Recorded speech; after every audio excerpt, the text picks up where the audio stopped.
সালাম আলাইকুম। আজকে আমরা জানবো যে সঠিক নিয়মে পানি কিভাবে আপনার গাড়ির চেক করবেন।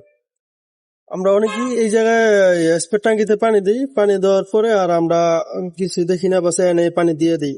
কিন্তু না, এটা সঠিক নিয়ম না। সঠিক নিয়ম হলো সবসময় আপনারা এই রেগুলেটরের মুখ খুলবেন।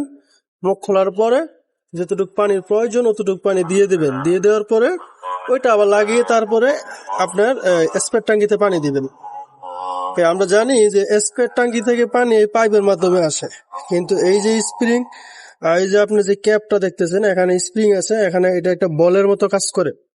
যখন আপনার পানি জরুরি হয় ইঞ্জিনের, তখন স্প্রে ট্যাঙ্কি থেকে পানি নিয়ে যায়।